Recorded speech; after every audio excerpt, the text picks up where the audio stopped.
오늘은 성품 시리즈 10번째 시간으로요, 질서 있는 삶, 하나님의 그 순서를 따르는 성품이라는 제목으로 말씀을 전하겠습니다. 오늘 이 제목은요, 본문에 나오는 이 중요한 성경의 표현에서 비롯됐습니다. 여기 이제 합당한 규례대로, 합당한 규례대로라는 표현이 있죠. 이게 영어로 보시면 이제 after the due order입니다. due order예요. 이 due order란 무슨 말이냐면, du라는 단어는 이제 마땅하다, 정당하다, 합당하다 이런 뜻이고요. order란 말은 아시는 것처럼 질서, 순서, 방식, 절차를 의미합니다. 그래서 이 due order라는 것은요, 하나님의 말씀 안에 정해 놓으신 마땅하고 합당한 질서, 곧 하나님께서 정해 놓으신 바른 순서를 의미합니다. 다시 말해서 하나님의 일은 하나님의 방식대로 해야 한다는 원칙이죠. 아시다시피 다윗은요, 오랜 세월 동안 사울에게 쫓기면서 광야에서 수많은 고난을 겪었습니다. 그리고 마침내 하나님의 약속대로 통일왕국의 왕이 되었습니다. 왕이 된 다윗이 가장 먼저 한 일이 무엇입니까? 바로 하나님의 언약궤, 이 법궤를 예루살렘으로 옮겨오는 일이었습니다. 정말 좋은 의도죠, 그죠? 의도는 좋았습니다. 하나님의 임재를 상징하는 언약궤를 예루살렘으로 가져온다는 것은요, 얼마나 선하고 얼마나 영적인 목표가 좋습니까, 그죠? 그런데 의도는 좋았는데 방법이 잘못되었습니다. 그러니까 하나님의 일을 한다는 명분만으로는 하나님의 인정받을 수 없습니다. 하나님의 일은 하나님의 방식으로 해야 됩니다. 이것이 due order 핵심이에요. 주님께서는요, 언약궤를 옮기는 법도를 이미 주셨습니다. 레위 사람들, 그중에서도 고앗 자손들이 언약궤를 어깨에 메고 옮겨야 한다고 민수기 4장에서 7장에서 말씀하셨습니다. 다윗은 근데 그 거룩한 질서를 무시한 채 그 당시 블레셋 사람들이 했던 방식을 따라서 새 수레 언약궤를 실었습니다. 이게 겉으로 보기에는 더 편해 보이고 더 빠르고 더 안전해 보일 수 있습니다. 하지만 그것은 하나님의 질서가 아닌 인간의 방식이었습니다. 결과는 참혹했습니다. 언약궤가 흔들리자 우사가 손을 대었고 그 순간 주님께서 우사를 치셨습니다. 즉사했습니다. 다윗은 놀라웠고 되게 두려워했습니다. 결국 언약궤를 옮기는 일은 중단되었습니다. 이 사건은 단지 구약의 과거 이야기가 아닙니다. 오늘 우리 시대의 교회와 성도들에게 주시는 하나님의 경고입니다. 여러분, 하나님께서는요, 우리의 열심만 보시는 것이 아닙니다. 하나님은 우리가 그분의 일을 어떻게 하시는지를 보십니다. 하나님께서는요, 그 일을 어떠한 태도로, 어떠한 순서로 행하시는지 보십니다. 하나님께서는 우리가요, 하나님의 말씀대로, 말씀에 기록된 방식대로 따르고 있는지를 보십니다. 오늘날 많은 크리스찬들이요, 주님을 위해서 좋은 일을 하려고 하는 열심을 가지고 있습니다. 주님께 경배를 드리고 복음도 전파하고 교회에서 봉사 섬기고 있습니다. 하지만 중요한 질문은요, 그 일들이 하나님께서 정하신 순서와 방식대로, 즉 due order죠, 그 안에서 이루어지고 있는가 하는 겁니다. 주님께 경배를 드린다고 하는데 정말 영과 진리 안에서 드리고 있습니까? 우리가 만약 하나님의 말씀을 제쳐두고 자신의 방식대로 향한다면 그 열심은요, 책망의 대상이 될 수 있습니다. 그러니까 좋은 의도와 열심만으로는 부족하다는 거죠. 그 방법도 주님의 방식이어야 됩니다. 마음만이 아니라 순서와 과정도 합당해야 하다는 거죠. 그죠? 어떤 사람들은 하나님을 위한 충성과 어떤 정성만 있으면 되지, 말씀이 뭐 그리 중요하냐, 중요한 건 마음이지 방식이 뭐 그리 중요해 라고 말하기도 합니다. 근데 그렇지 않습니다. 결코 그렇지 않습니다. 말씀을 무시한 채 드리는 충성은 위험합니다. 위험해요. 하나님의 말씀을 모른다는 것은요, 곧 하나님의 뜻을 알지 못한 채 행하는 것이고요, 그 결과는 비극으로 이어질 수 있습니다. 다윗을 보십시오. 다윗은 하나님의 궤를 새 수레에 모셨습니다. 오늘날로 말하면 벤츠나 BMW 같은 고급 자동차에 정성껏 모신 거예요. 그 정성과 열심만 보면 굉장히 잘 모시는 것 같습니다. 근데 문제는 due order가 아니었다는 거예요. 하나님의 방식이 아니었다는 거죠. 민수기 4장 15절 보십시오. 언약궤는 수레가 아닙니다. 7가지 시작.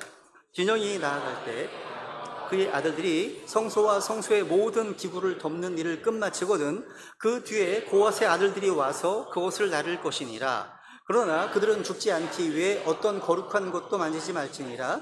회중의 성막에는 이것들이 고앗의 아들들이 나를 지니라. 그것을 나를 지니라. 이 말씀은 어깨에 메고 옮기라는 하나님의 명령입니다. 하나님께서는요, 좋은 수레를 원하시는 것이 아니라 순종하는 어깨를 원하셨습니다. 힘들더라도, 편한 것보다도 하나님 방식대로. 하나님께서는요, 외적인 장식이나 정성이 아닌 하나님의 말씀을 존중하고 따르는 믿음을 원하십니다.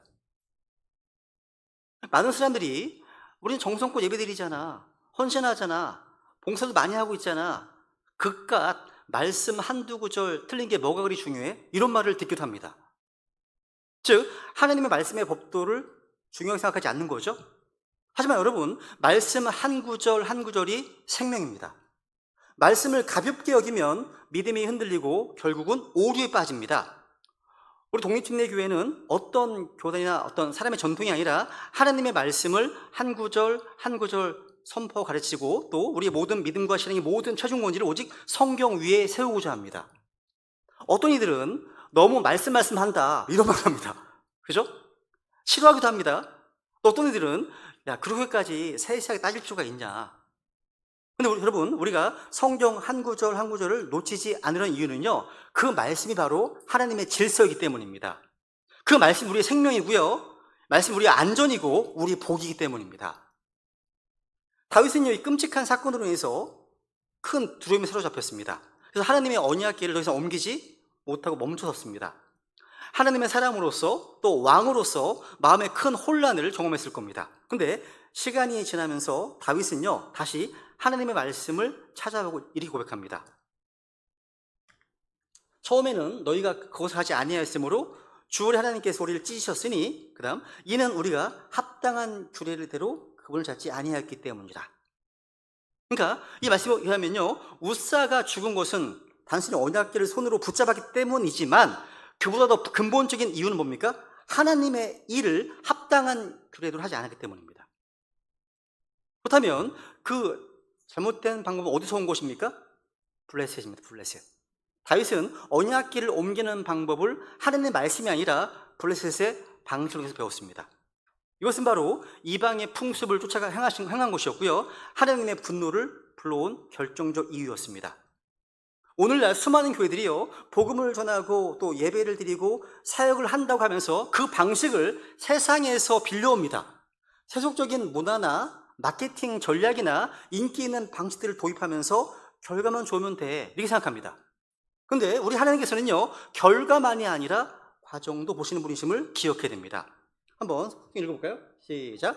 성도들의 모든 교회에서 드러난 바와 같이 하나님은 혼란의 창시자가 아니요 화평의 창시자이시니라. 하나님은 무질서의 하나님이 아니십니다. 혼란의 창시자가 아니십니다. 하나님은 질서의 하나님이십니다. 그 때문에 우리가 신앙생활을 할 때요, 내가 지금 하는 이 일이 하나님의 방식대로 그 순서대로 행하고 있는가? 나는 내 열심을 앞세우고 있지 않은가? 말씀에 기록된 합당한 규례를 가볍게 여기고 있지 않은가? 우리의 예배 가운데, 우리의 기도 가운데, 우리의 섬김 가운데 주님의 합당한 질서가 살아있는가? 스스로 물어봐야 됩니다. 종종. 오늘 이 본문을 통해서 우리 베네칠 모두가요, 하나님의 뜻을 행하되 하나님이 정하신 방식과 순서대로 행하는 그런 삶으로 회복되기를 간절히 원합니다. 그래서 한번 이제 하나부터 먼저 확인해 보겠습니다. 첫 번째, 하나님이 정하신 첫 번째 듀 오더, 가장 기본적이며 핵심적인 순서는 바로 구원의 순서입니다. 성경 이 순서를 아주 분명하게 말씀하십니다. 회개가 먼저이고 침례는 그 결과입니다. 그래서 회개 후 침례. 예수 그리스도를 자신의 구원자와 주님으로 온 마음을 믿어 구원을 받고, 그리고 그 이후에 침례를 통해서 외적으로 그 믿음을 고백하고 순종하는 거죠. 그죠? 마가복음 16장 보시면 믿고 침례를 받는 자는, 그러니까 믿음이 먼저이고 그 다음에 뭡니까? 침례를 받는 건 그 다음입니다. 그러니까 믿음이 없는 침례는 아무 의미가 없는 거죠. 구원받기 전에 받은 침례는 합당한 순서가 아닙니다. 그죠? 사도행전 2장 38절 볼까요? 여기도 마찬가지입니다. 이에 베드로가 그들이 이르되 회개하고 먼저 나옵니다. 그 다음에 뭡니까? 침례를 받아 라고 되어 있습니다. 회개가 먼저입니다. 그 이후에 침례죠. 우리는 다음 달 8월 17일에 침례식을 행합니다. 여러분 중 혹시라도 구원받기 전에 침례를 받던 분이 계시다면 반드시 구원받은 이후에 성경대로 침례를 다시 받으셔야 됩니다. 또한 과거에 물을 뿌리는 스프링클, 세례를 받으신 분들도요, 성경적인 방식인 침례로 다시 순종해야 됩니다. 왜냐하면 하나님은 질서하는 하나님이시기 때문에, 주님께서는 성경대로 순종을 기뻐하시기 때문입니다. 사도행전 8장에 보시면요, 빌립이 이디오피아 내시에게 이제 복음을 전할 때 내시가 이렇게 고백합니다. 한번 읽어볼까요? 시작. 그들이 계속해서 길을 가다가 어떤 무리에 이름에 보라, 여기에 물이 있으니 무엇이 내가 침례받는 것을 방해하리요 하매, 빌립이 이르되 만일 그대가 마음을 다하여 믿으면 받을 수 있느니라 하니, 그가 응답하여 이르되 예수 그리스도께서 하나님의 아들이심을 내가 믿노라 하니라. 이런 믿음을 고백한 후에 침례를 받습니다. 그 다음 시작. 그가 명령하여 병거를 멈추게 한 뒤 빌립과 내시가 둘 다 물속으로 내려가니 그가 내시에게 침례를 주니라. 물속 내려갔죠? 세례가 맞다면 내려갈 필요가 없죠. 그죠? 이것이 성경적인 듀 오더예요. 믿음을 고백한 후에 침례를 받죠. 근데 오늘 많은 교회에서 이 순서를 거꾸로 만듭니다. 어릴 적에 아이들이요, 그 어떤 회개나 믿음의 고백 없이 단지 가정의 전통이나 교회 의식으로 유아 세례를 줍니다. 근데 성경 어디에도 유아 세례는 존재하지 않습니다. 성경에 나온 침례는 모두가 다 예수 그리스도를 믿는 사람들, 예수님을 자신의 입으로 신앙 고백한 사람들만이 받았습니다. 로마 천주교에서 유래한 세례는 비성경적인 실행이죠. 구원받지 못한 상태에서 받은 세례나 침례는 성경의 기준에서 보면 무효입니다. 왜냐하면 그것은 듀 오더가 아니기 때문입니다. 하나님께서 정하신 구원의 질서와 방식이 아니기 때문이죠. 여러분, 구원은 주 예수 그리스도를 믿음으로 받습니다. 침례는요, 그 구원에 대한 믿음의 외적인 고백이자 순종입니다. 이것이 하나님 정하신 순서입니다. 질서죠. 이 질서를 무시하는 이는 주님께서 받지 않으십니다. 그렇다면 이 말씀 듣고 계신 여러분들이 묻습니다. 나는 정말 예수 그리스도를 믿고 구원받으셨습니까? 그리고 그 믿음 이후에 성경적인 방식으로 침례를 받으셨습니까? 혹시 구원도 받지 않은 상태에서 사람의 전통이나 교회의 의식에 따라 세례만 받고 끝난 것이 아니십니까? 만약 어떤 사람이요, 11살 때 침례를 받았지만 30살쯤에 와서 구원받았다면 그는 다시 침례 받아야 됩니다. 그죠? 왜냐하면 순서가 잘못됐기 때문이죠. 침례는 구원의 조건이 아니라 구원받은 이후에 순종행위이기 때문입니다. 이 순서는요, 교단의 교리가 아니에요. 성경의 질서죠. 그죠? 이게 바뀌면 안 돼요. 바뀌는 무슨 말이냐면, 여러분, 밥을 먹기 전에 이를 닦는 것과 같은 겁니다. 순서가 안 됩니다. 순서가 어긋나면 그 행위의 의미가 사라집니다. 침례도 마찬가지예요. 구원이 없는 침례는 단지 물에 젖는 것에 불과한 겁니다. 그러니까 아무것도 아닌 거예요. 그렇죠? 그래서 회개가 먼저이고 침례는 그 다음입니다. 두 번째, 화해 후 예배입니다. 여러분, 예배보다 앞선 순서가 있다는 말 놀랍지 않습니까? 성경은요, 분명히 말씀하십니다. 이렇게 마태복음 5장입니다. 시작.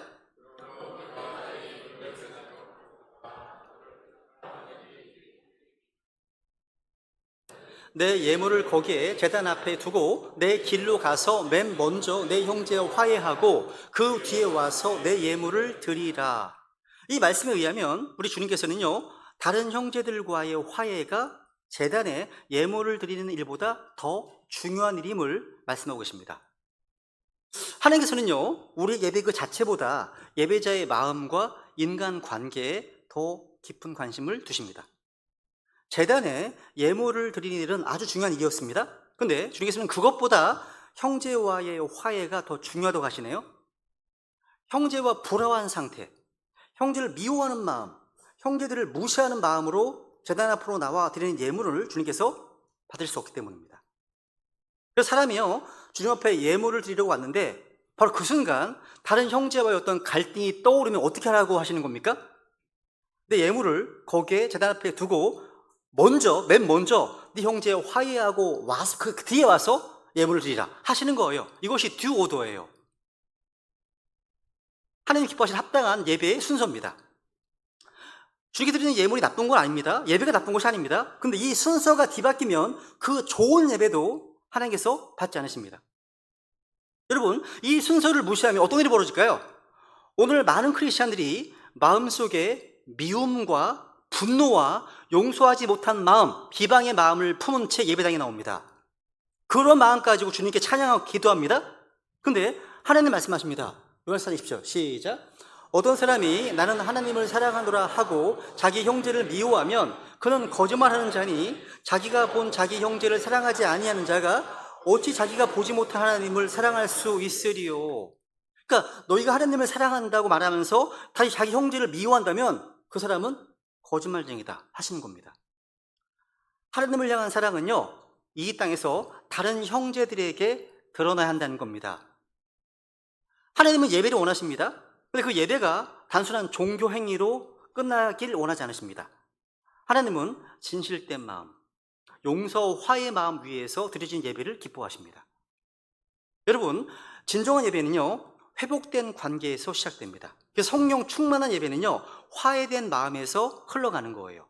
여러분, 화해를 위해서는 먼저 안에 용서하는 마음이 있어야 됩니다. 용서가 없는 화해는 없습니다. 근데 문제는요, 우리의 마음이, 우리의 감정이 잘 용서하지 않는다는 데 있습니다. 하기 싫어요. 하기 싫은 겁니다.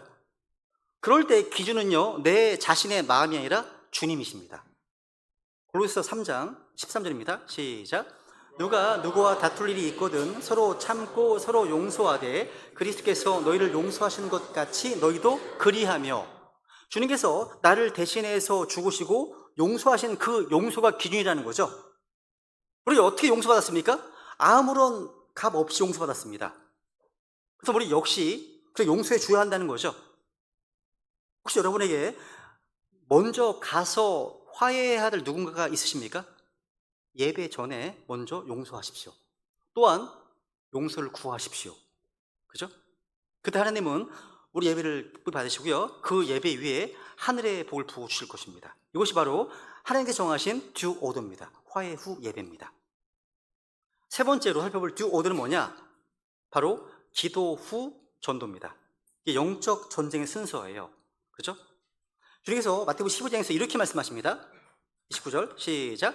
사람이 먼저 강한 자를 결박하지 않고서야 어떻게 강한 자의 집에 들어가 그의 재산을 노략하겠느냐? 결박한 뒤에야 그가 그의 집을 노략하리라. 여기서 강한 자는 마귀와 악한 영들을 의미하죠. 그리고 그의 재산은 뭡니까? 마귀가 붙잡고 있는 이뤄진 혼들, 즉 아직 구원받지 못한 혼들을 말합니다. 그래서 우리가요, 복음을 전하러 나아갈 때 그 전에 먼저 해야 될 일이 있다는 거죠. 그것이 바로 기도의 결박입니다. 그러니까 보이지 않는 영역에서의 영적 싸움이에요. 오늘날 크리스찬들은 열심히 전도합니다. 또 거리로 나가서 전도를 나눠주고 또 1대1로 구령을 하려고 시도합니다. 그런데 이 모든 것은 너무나 귀한 일입니다. 하지만 기도가 빠진 복음 전도는요, 칼날이 없는 검고 같습니다. 영적 결박이 없이 나가는 복음 전파는요, 무력할 수밖에 없습니다. 왜냐하면 이뤄진 혼들의 마음에는요, 이미 마귀가 진을 치고 있기 때문입니다. 기도 없이 나가면 복음은 튕겨나갑니다. 듣는 자들은 아무런 감동 없이 그냥 흘려버리는 거죠. 그래서 하나님의 순서, 듀 오더는 뭡니까? 먼저 기도로 결박하라는 겁니다. 그리고 그 이후에 그 집을 노력하라는 겁니다. 이것이 바로 하나님 정하신 영적 전쟁의 질서입니다. 듀 오더예요. 물론 이 말씀은요, 예언적으로 주님께서 지상에 재림하실 때 이 땅에 심판이 집행되고 사탄의 왕국이 무너집니다. 마귀의 왕국들이, 이 세상의 왕국들이 우리 주와 그분의 그리스도의 왕국들이 되는 거죠. 그걸 예언적으로 보여주는 말씀입니다. 한번 계속 11장 읽고 넘어갈게요. 시작.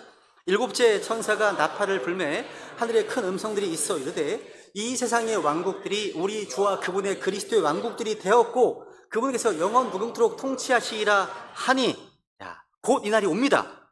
이것이 예언적으로 주님께서 행하시는 노략입니다. 사탄은요, 첫사람 아담으로부터 그 왕국을 노략했습니다. 근데 마지막 아담이신 예수님께서는요, 사탄의 왕국을 노략하십니다. 이게 예언적 적용이죠. 근데 오늘 우리는 이 말씀을 영적으로 적용하고 있습니다. 시편 116편 이렇게 말씀하십니다. 시작.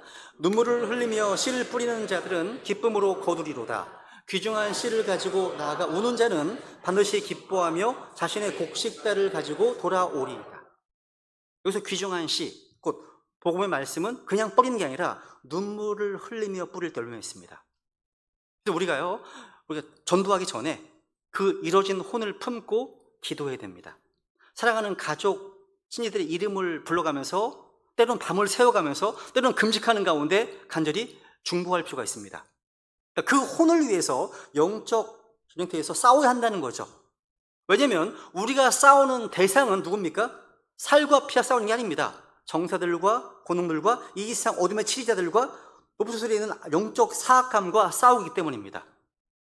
그러므로 복음 전도의 진짜 시작은 기도의 골방에서 이루어져야 됩니다. 뭔가 말로 전하기 전에 무릎으로 먼저 싸워야 한다는 거죠. 복음 전도는 마귀에게 결박된 혼을 해방시키는 전쟁입니다. 강한 자, 마귀를 기도로 결박하지 않으면 우리는 결코 마귀에 속박되어 있는 혼들을 해방시킬 수 없습니다. 저는 우리 배나신의 성도님들의 어떤 모습이 복음 전도가 자신의 삶의 일부분이 되고 있는 것 같아서 주님께 감사합니다. 동시에 돌아봐야 될 점이 있습니다. 혹시 우리의 전도는 열심히 하지만 기도가 좀 뒤로 밀려나 있지 않습니까? 하나님 말씀하십니다. 먼저 기도로 결박하고 그 이후에 복음으로 혼을 해방시키라. 이 순서, 이 두 오도를 지킬 때 하나님의 능력이 임하고 이 복음의 씨앗이 반드시 열매를 맺게 될 것입니다. 이것이 영적 전쟁의 두 오도입니다. 네 번째로 하나님 역시 합당한 질서는요, 먼저 속에 있는 것을 먼저 깨끗이 하는 겁니다. 그러니까 내면의 정결 후 외적인 정결입니다. 예수님께서는요, 마태복음 3장에서요, 그 당시 종교 지도자를 향해서 이렇게 아주 날카롭게 거의 욕설에 가까울 만큼 강하게 꾸짖으셨습니다. 읽어볼까요? 시작. 서기관들과 바리새인들, 위선자들아, 너희에게 화가 있을지어다. 너희가 잔과 대접의 겉은 깨끗이 하되 너 눈먼 바리새인아, 먼저 잔과 대접의 속에 있는 것을 깨끗하게 하라. 그러면 그것들의 겉도 깨끗하게 되리라. 여기서 잔과 대접의 겉은 외적인 행위를 말하는 거죠. 기도하고 금식하고 구제하고 또 예배를 드리고 이 당시에 절기를 지킨 등등 겉으로 보기에 경건한 모습들을 가리킵니다. 근데 문제는 그들의 속, 마음과 생각이었습니다. 예수님은 그 당시에 종교 지도자의 속이요, 강탈과 과도함으로, 탐욕과 위선으로, 정죄와 미움으로 가득 차 있다고 증언하십니다. 그래서 주님은 단호하게 명령하십니다. 먼저 속에 있는 것들을 깨끗하게 하라. 그리하면 겉도 깨끗하게 되리라 하시는 겁니다. 이것이 하나님의 듀 오더예요. 그러니까 속이 먼저이고 그 다음에 겉입니다. 내면이 먼저이고요, 그 다음에 외면입니다. 예수님은 이어서 이렇게 말씀하십니다. 27절 시작. 서기관들과 바리새인들, 위선자들아, 너희에게 화가 있을지어다. 너희는 마치 회칠한 돌무덤 같도다. 그것은 겉으로는 참으로 아름답게 보이나 속에는 죽은 사람의 뼈와 모든 부정한 것으로 가득하도다. 이것이 바로 겉모습만 경건하게 보이는 신앙의 실체입니다. 사람의 눈에는 경건해 보이지만 주님 보시기에는 부패와 타락과 위선과 미움이 가득한 상태라는 거죠. 오늘날도 마찬가지입니다. 사람들 보기에 예배에 열심이고 또 복장도 단정하고 말은 고상합니다. 그런데 그 마음속에 비방과 정죄와 음란함과 탐욕이 가득하다면, 그 마음속에 용서하지 못한 마음과 교만과 냉소로 가득하다면 주님께서 그것을요, 회칠한 돌무덤같이 보십니다. 겉모습은 경건하지만 마음이 하나님께서 미워하신 것들로 가득 찼기 때문입니다. 물론 하나님께서는요, 우리의 복장, 우리의 언어 생활, 우리의 습관, 우리의 행동을 보십니다. 관심이 있으십니다. 하지만 성경은 외적인 것보다 먼저 내적인 깨끗함을 먼저 강조하십니다. 그래서 성경 중에서는 너희 속을 먼저 깨끗하게 하라 말씀하시는 겁니다. 그렇다면 여러분, 우리 속을 깨끗하게 하려면 어떻게 해야 됩니까? 바리새인들, 서기관들은요, 아무리 애를 써도요, 그들 속에 있는 탐욕과 더러움을 제거할 수 없습니다. 인간의 힘으로는요, 속을 깨끗하게 할 수 없습니다. 종적인 노력으로는요, 죄를 씻을 수 없습니다. 우리를 깨끗하게 하는 것은 오직 예수 그리스도의 피밖에 없습니다. 그분의 피가 모든 더러움으로부터, 모든 죄로부터, 모든 불법으로부터 우리를 씻어줍니다. 히브리서 9장 14절입니다. 영원하신 성령을 통해 자신을 점 없이 하나님께 드린 그리스도의 피는 너희 양심을 주광이로부터 얼마나 더 많이 깨끗하게 해서 살아계신 하나님을 섬기게 하겠느냐. 우리를 변화시키고 우리 속을 깨끗하게 하고 주님을 섬기게 하는 유일한 힘은 예수님의 피입니다. 그렇기 때문에 주님께서 우리 속을 깨끗하게 하라고 하신 말씀은 단순한 도덕적인 명령이 아닙니다. 그리스도의 복음을 통해서만 가능한 초자연적인 역사인 겁니다. 주님께서요, 속을 깨끗하게 하라. 이 말씀은요, 어려서부터 마음과 생각과 상상이 악한 사람들에게는 어려운 일이 아니라 불가능한 일입니다. 안 돼요. 이렇게 말씀하시죠? 읽어봐요. 시작. 에티오피아 사람이 자기 피부를 표범이 자기 반점을 변하게 할 수 있느냐? 그럴 수 있다면 악을 행하는 데 익숙한 너희도 선을 행할 수 있으리라. 이 말씀은요, 사람이 자기들의 힘으로 자신을 바꿀 수 없다는 거죠. 유전적인 문제니까 이건요. 사람이 스스로 자신을 바꿀 수 없습니다. 어떤 교육으로도, 어떤 규칙을 정한다 하더라도, 어떤 종교 행위로도요, 죄를 제거할 수 없습니다. 이 일은 주님께서만 할 수 있습니다. 오직 그리스도의 복음만이 가능한 거죠. 그러므로 누구든지 깨끗하게 되고 거룩하게 되고 싶다면 앞으로 나아오십시오. 종교는 죄를 해결할 수 없습니다. 복음만이 유일한 해답이에요. 복음만이. 종교는요, 외적인 모양을 치장하지만 복음은요, 마음을 씻어줍니다. 그죠? 이게 종교와 복음의 차이죠. 복음으로 먼저 속을 깨끗하게 하십시오. 그죠? 그래서 복음을 통해서 속을 깨끗하게 하면 겉의 문제는 해결된다는 거죠. 20% 복의 능력입니다. 다섯 번째로요. 하나님 정하신 합당한 순서. 먼저 자신을 살피고 그 다음에 다른 형제들을 교정하라는 원칙입니다. 한번 마태복음 7장 읽어볼까요? 시작. 어찌하여 내 형제의 눈 속에 있는 티는 보면서 혹은 보라 내 눈 속에 들보가 있는데 내가 어찌 내 형제에게 이르기를 내가 내 눈에서 티를 빼내게 하라 하려느냐. 그 다음도 시작. 너 위선자여 먼저 내 눈에서 들보를 빼내오라. 그 뒤에야 내가 분명하게 보고 내 형제의 눈에서 티를 빼내리라 말씀하시네. 야, 여기서요, 티는 아주 작은 허물을 말합니다.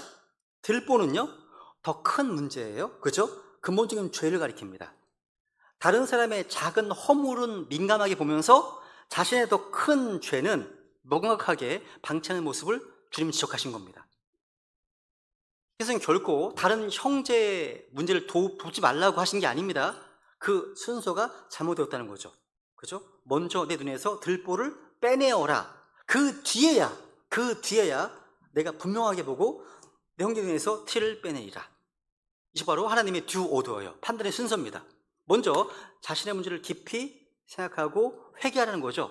그 뒤에야 다른 형제를 바르게 볼 수 있다고 하시는 겁니다. 자기 성찰 없이 다른 누군가를 판단하는 것은 위선이라는 거예요. 오늘날요, 교회 안에는요, 자기 문제에 대해서는 관대하면서 다른 누군가의 허물이나 문제는 유난히 예민한 분들이 많습니다. 사람은 누구나 남의 잘못은 쉽게 보입니다. 부부들은요, 보통 결혼한 신혼 초기에 가장 많이 싸운다고 하죠. 가장 사랑이 넘칠 것 같은 그때 평생 싸울 싸움의 대부분을 한다고 해요. 왜 그런가 하니까 연애 시절에 잘 보이지 않았던 것들이 같이 함께 살면서 다 보이기 때문입니다. 그죠? 남편은 아내의 눈 속에 있는 티가 보이고 아내는 남편 눈 속에 있는 티가 보이는 거죠. 우리나라 속담에 똥 묻은 개가 겨 묻은 개를 나무란다 이런 말이 있죠. 그죠? 남의 모습은 잘 보여요. 근데 이 말씀을 자세히 보세요. 놀랍지 않습니까? 남의 눈 속에 있는 티를 본다는 것은요, 정말 집중해서 보지 않으면 안 보여요. 눈 속에 티잖아요. 생각해 보세요. 유심히 보지 않으면 안 보이는 거예요, 이게요. 안 보입니다. 그죠? 근데 그것을 본다고 하는 것은요, 대단한 관찰력입니다. 오지랖이죠. 즉, 너무나 유심하게 보고 조사하고 캐내려는 마음이 있다는 거예요. 여러분, 털면 먼지 안 나는 사람이 있겠습니까? 아니, 인사청문회 같은 거 할 때 여러분, 만약에 거기에 여러분이 있다고 생각해 보세요. 정보원에서 막 그럼 뭐가 안 걸리겠습니까? 한두 가지 안 나오겠습니까? 나오죠? 그죠? 여러분, 성경은요, 우리가 다른 사람들을 바로잡기 전에 먼저 우리 속에 있는 들보부터 깊이 생각해야 한다고 말씀하십니다. 남의 티가 보이고 뭔가 들릴 때 우리 자신이 할 일이 뭡니까? 내 속에 있는 들보를 깊이 생각해 보라는 거죠. 이것이 주님께서 정하신 판단의 듀 오더예요. 이 부분 중요하죠, 그죠? 이것은 바로 우리가 자기 의에 빠지지 않기 위한 주님 정하신 합당한 순서입니다. 이게요. 그다음 여섯 번째요. 여섯 번째로 하나님의 합당한 순서는요, 먼저 하나님을 구하는 것이고요, 그 이후에 세상의 염려와 걱정과 필요를 그 다음이라는 거죠. 삶의 우선순위를 보여주는 겁니다. 예수님은 산상수훈에서 사람들이 무엇을 먹을까, 무엇을 마실까, 무엇을 입을까 염려스러운 지적하셨습니다. 이렇게 선포하시죠. 시작. 오직 너희는 첫째로 하나님의 왕국과 그분의 의를 구하라. 그리하면 이 모든 것을 너희에게 더하시리라. 하나님께서는요, 우리의 필요를 모른다고 하시지 않으십니다. 다 필요를 알고 계십니다. 근데 우리가 구해야 할 것, 순서는 분명히 정해져 있습니다. 뭐예요? 오직 너희는 첫째로 하나님의 왕국과 그분의 의를 구하는 겁니다. 그러니까 우리가 가장 먼저 구해야 할 것이 무엇인지를 말씀해 주셨습니다. 하나님의 왕국은요, 우리가 예수 그리스도를 믿을 때 우리 마음속에 임하는 거죠. 하나님의 왕국은요, 다시 태어나야만 들어갈 수 있습니다. 우리가 첫째로 구해야 할 것은 성령님으로 다시 태어나서 들어갈 수 있는 하나님의 왕국입니다. 즉 거듭나는 것이 가장 먼저 구해야 할 것이죠. 가장 먼저 해야 할 일이라는 사실이에요. 또 하나님의 왕국을 구하라는 것은 또 무엇일까요? 영적으로는요, 하나님의 통치, 하나님의 다스림을 구하라는 말이에요. 누가복음 17장에 보시면요, 하나님의 왕국은요, 내적인 것입니다. 우리 안에 있는 거예요. 우리는 외적이고 물질적이고 세상적인 것을 구하지 않고 우리 마음속에 있는 하나님의 왕국을 구합니다. 하나님의 왕국은 어떤 겁니까? 읽어볼게요. 시작. 하나님의 왕국은 먹고 먹고 마시는 것이 아니요 성령님 안에서 의와 화평과 기쁨이니라. 우리의 몸이 세상에 있다고 할지라도요, 내 마음속에 하나님의 왕국이 임하면 주님의 화평과 기쁨과 안식과 자유를 누릴 수 있다는 거죠. 하나님의 왕국을 누린다는 것은, 구하라는 것은 우리 안에 성령으로 충만해서 주님께서 우리 몸과 마음을 우리 다스리도록 하라는 겁니다. 또 그분의 의를 구하라는 건 뭘까요? 하나님의 의신 예수 그리스도를 구하라는 거예요. 삶의 어떤 영역이든 간에 주님을 더 신뢰하고 주님께 구하라는 겁니다. 그죠? 다시 읽어볼까요? 시작. 오직 너희는 첫째로 하나님의 왕국과 그분의 의를 구하라. 그러면 이 모든 것을 너희에게 더하시리라. 근데 오늘날 많은 사람들이요, 지금은 제가 돈을 벌 시기입니다. 삶이 안정되면 주님을 섬기겠습니다. 아니면 애들 다 키우고 은퇴하면 그때 주님 섬기겠습니다. 성경 말씀하십니다. 너희는 첫째로 하나님 왕국 그분의 의를 구하라고요. 예전에 어떤 한 지체가 이렇게 말했습니다. 목사님, 제가 지금은 교회에 잘 못 나오지만요, 제가 좀 여유가 생기고 빚도 갚고 상황이 나아지면 정말 하나님을 제대로 섬기겠습니다. 그런데 그 형제가요, 빚을 다 갚았습니다. 돈도 좀 벌었습니다. 또 시간도 여유가 있었습니다. 그런데 교회는 더 멀어졌습니다. 왜 그럴까요? 삶의 우선순위가 잘못되기 때문입니다. 하나님은요, 여유가 있을 때 찾는 분이 아니라 가장 먼저 찾아야 할 분이시기 때문입니다. 하나님 말씀하십니다. 먼저 하나님을 구하라는 거죠. 그래야면 이 모든 것도 너희에게 더하시겠다. 이것이 믿음의 듀 오더, 마땅한 순서인 겁니다. 하나님이 먼저가 되면 세상의 필요는 따라옵니다. 근데 세상이 먼저가 되면 하나님과 그분을 택해서 점점 멀어지겠죠. 그죠? 하나님은 우리가 그분을 먼저 택할 때 나머지 것들은 책임지십니다. 하나님 약속이잖아요.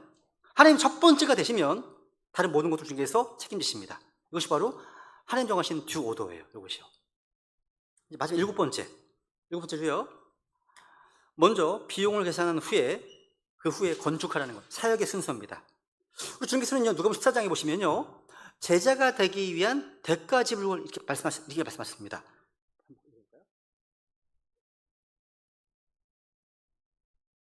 읽어볼까요? 시작. 너희 중에 누가 망대를 세우려 할 때 자기가 가진 것이 그것을 완성하기에 충분한지 먼저 앉아서 그 비용을 계산하지 아니하겠느냐? 지금 제자도를 말씀하시면서 제자가 되기 위한 조건을 지금 말씀하신 겁니다. 여러분, 우리가 받은 구원은요, 값없이 주어진 은혜의 선물입니다. 중에서 우리에게 어떤 비용이나 대가 요구하지 않으십니다. 우리는 믿음을 통해 하나님의 은혜로 값없이 의롭게 되었습니다. 그죠? 볼까요? 시작. 그리스도 예수님 안에 있는 구속을 통해 하나님의 은혜로 값없이 의롭다고 인정받았느니라. 하나님께서는요, 제 독생자를 값없이 내어주셨습니다. 그리고 그 아들과 더불어 모든 좋은 것들을 값없이 주셨습니다. 그렇죠? 자신 아들을 아끼지 아니하시고 우리 모두를 위해 그걸 내주신 분께서 오직 그 아들과 함께 또한 모든 것을 우리에게 아낌없이 값없이 주시지 아니하시겠느냐 말씀하십니다. 우리의 영원한 생명을 주시고 성령을 보내주셨습니다. 하늘에서 속한 모든 영적인 복으로 복을 주셨고요, 영적 선물들을 주셨습니다. 하나님은요, 아낌없이 후하게 값없이 주시는 분이십니다. 근데 구원받은 이후에요, 우리가 주님을 따르는 제자가 되려고 한다면 우리가 치러야 될 대가 지불이 있다는, 비용이 있다는 거예요. 즉 망대를 세우고자 하고 먼저 비용을 계산해 보라는 거죠. 우리가 예수님 믿고 따르는 제자가 된다는 것은요, 무조건 거기 따르지 말고 먼저 깊이 생각해 보라는 거예요. 대가를요. 이게 사역의 듀오도예요. 무슨 얘기냐면 예수님을 따르려면 유교 집안에서는 제사를 지내지 못합니다. 그죠? 가족들과 불화할 수 있잖아요. 제가 그랬습니다. 몇 년 동안 고생을 많이 했어요. 제사 문제 때문에 도망다니더라고요. 또 친구들과 어울려 즐기던 이 죄의 쾌락을 즐길 수가 없습니다. 주님 따르게 되면 또 주말이면 동호회 활동 못합니다. 교회 와서 주께 예배드리니까. 또 함께 놀던 일들도 할 수 없게 됩니다.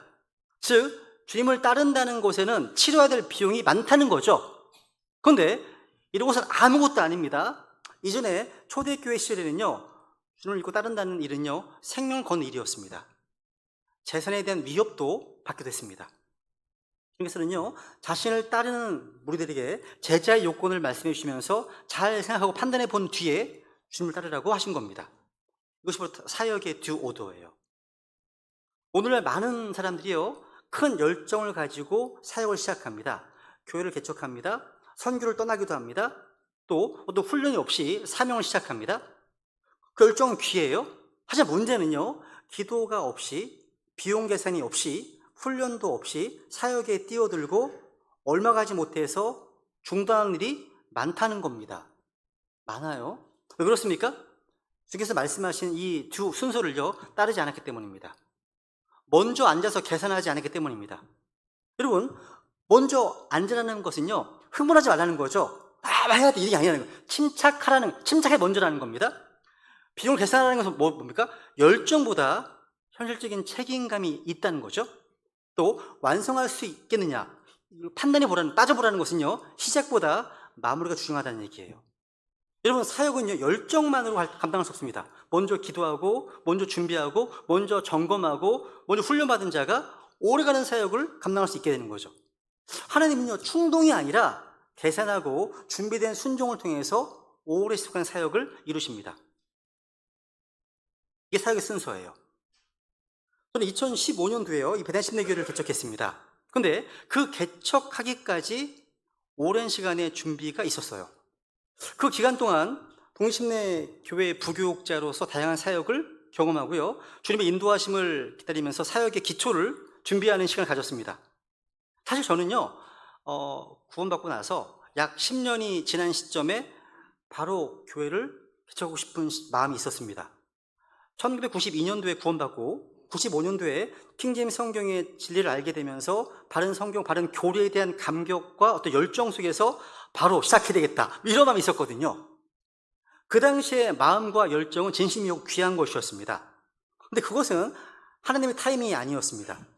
그때 몇몇 선배 목회자들이 독립심내교회에서 신실하게 신앙생활을 해본 적이 없는 저에게 조언을 해줬습니다. 여러 가지로. 먼저 제가 세우려고 하는 독립심내교회의 멤버로서 주님을 섬기면서 주님의 인도하심을 기다리라는 조언이었습니다. 저는 그 조언을 받아들였습니다. 지금 돌아보면 그때의 그 결정이 없었더라면 지금의 배단심내교회도 없지 않았을까 생각이 듭니다. 그 훈련의 시간은 낭비가 아니었습니다. 혹시 이 말씀을 들으신 분들 가운데 신약 독립심내교회를 개척하고자 하는 마음을 갖고 계신 분이 계십니까? 그렇다면 저는 이렇게 권면합니다. 먼저 신약 독립심내교회에서 신실하게 섬기십시오. 그 지역교회에서 신실하게 경비드리고 훈련도 받고 목양을 받으십시오. 그리고 그 교회 회중들로부터 은사가 있구나 라는 걸 인정을 받으십시오. 그리고 나서 주님의 부르심과 그 때와 길을 열어주신다는 거죠. 그죠? 우리가 어떤 사역을 계획하고 실행할 때 우리는 먼저 하나님의 뜻을 묻고 그 필요를 따져볼 필요가 있다는 거죠. 자신이 감당할 준비가 되어 있는지. 이것은 사역뿐만이 아닙니다. 우리 인생 전체에 적용할 수 있는 하나님의 질서입니다. 근데 많은 사람들이 기도와 준비 없이 교회를 개척하고 선교를 떠납니다. 또 말씀의 조언 없이 결혼을 결정합니다. 또 자기 열정만으로 어떤 사역을 계획합니다. 감정적으로 누군가의 말을 듣고 분위기에 이끌려서 하나님의 일을 시작하는 경우도 봤습니다. 그래서 지금 분명히 말씀하십니다. 먼저 앉아서 계산해봐라. 감당할 수 있는지. 이게 장기적인 마라톤이거든요. 한 번, 두 번 하는 게 아니잖아요. 저 예전에 부교육자 할 때요. 그때는 초창기에는 한 달에 한 번 설교했거든요. 되게 편했어요. 한 달에 한 번 설교했거든요. 근데 실제 교회를 세운다는 것은 뭡니까? 매번, 그러니까 매일매일 준비하지 않으면 안 됩니다. 그죠? 그러니까 장기적인 마라톤이기 때문에. 주께서는 말씀하신 먼저 비용을 계산해 봐야 된다. 말씀하시는 겁니다. 그렇게 하는 이유가 뭘까요? 이유에 대해서 이렇게 말씀하십니다. 시작. 그렇게 하지 아니하여 그가 기초만 놓은 채 그것을 완성하지 못하면 그것을 보는 모든 자가 그를 조롱하기 시작하여 이르되 이 사람이 세우는 일을 시작하고 완성하지는 못하였다 하리라. 그러니까 시작은 했지만 끝을 보지 못하는 인생. 그러니까 기초는 놓았는데 완성하지 못한 사역. 이것은요 하나님의 영광이 아닌 세상의 조롱거리가 될 수 있기 때문입니다. 제가 언젠가 용인 지역을 지나다가요 골조만 세워놓고 수년째 녹슬어 가는 교회 건물을 본 적이 있습니다. 되게 크게 지은 건물이었거든요. 그래서 제가 뭐지? 검색해봤습니다. 근데 이 교회가 처음에는 잘 시작했나 봐요. 근데 중간에 자금난으로 공사가 중단되었고요 건물이 방치가 된 겁니다. 주변 주민들의 비난의 대상이 되었다는 거예요. 그것 때문에. 이건 단순한 건축 실패 문제가 아닙니다. 이거 주님께서 시작에서 말씀하신 먼저 앉아 계산하라 이런 영적 듀 오더를 무시한 결과죠. 그죠?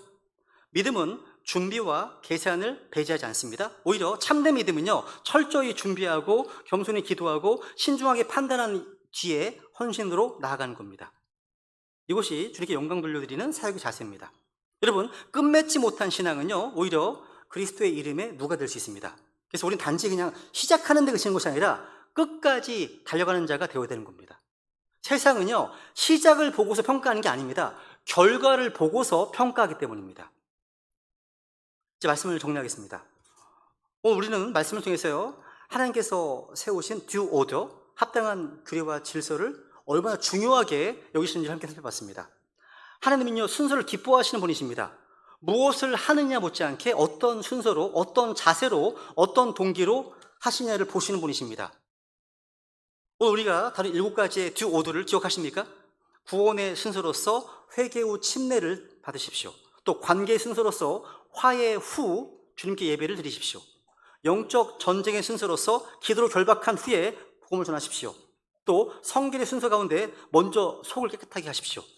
판단의 순서로 먼저 자기의 들보를 먼저 깊이 생각해보고 난 다음에 다른 시대의 티를 빼내오십시오. 삶의 우선순위로 먼저 하나님을 첫 번째로 모십시오.